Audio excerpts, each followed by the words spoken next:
আবাস যোজনার উপভোক্তাদের সস্তায় বালি দেব, যেভাবেই হোক এই ব্যবস্থা জেলা প্রশাসনের অধীনে করতে হবে। তা নিয়ে বীরভূম জেলা প্রশাসন ভূমি দপ্তরকে সঙ্গে রেখে প্রাথমিকভাবে 10-11টি ব্লকে এই কাজ শুরু করছেন।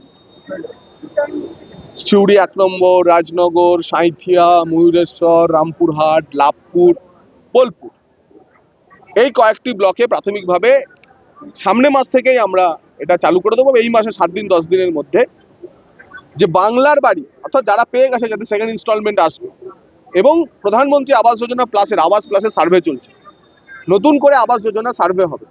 তো সেই সার্ভেতে যাদের নাম উঠে আসবে সেই উপভোক্তাদের আমরা যে চলতি বাজার রেট তার থেকে কমে 1,500 টাকা 2,000 টাকাতে ট্রাক্টর পিছু বালি দেওয়ার ব্যবস্থা করব। এই মডেল যদি আমরা এখানে 8-10টি ব্লকে প্রথমে সাকসেসফুল করতে পারি, ভিডিও তদারকিতে এটা হবে।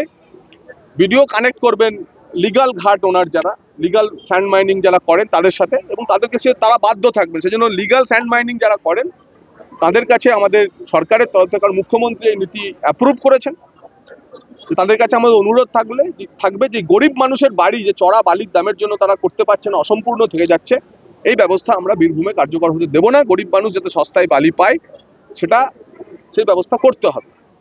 এবং তারা যারা লিগ্যাল ঘাট ওনার আছেন তারা যাতে প্রশাসনের সঙ্গে, এরপর যখন ভিডিওটা তাদের সঙ্গে 8-10টি ব্লকের ভিডিওটা তাদের সঙ্গে যোগাযোগ করবেন, তারা যাতে কোঅপারেট করেন তার অনুরোধ আমি আজকে রেখে গেলাম।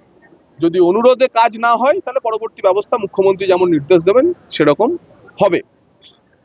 প্রাথমিকভাবে 10-11টি ব্লক, এরপরেতে বীরভূমের সব ব্লক, এবং এই বীরভূম মডেল সাকসেসফুল হলে ভবিষ্যতে সারা রাজ্যে এই কম দামে উপভোক্তাদের, আবাসের উপভোক্তাদের বালি দেওয়ার ব্যবস্থা এই সরকার করবে। কারণ মুখ্যমন্ত্রী এই সিদ্ধান্তকে নীতিগতভাবে অ্যাপ্রুভ করেছেন, আমরা এটা করা শুরু করলাম।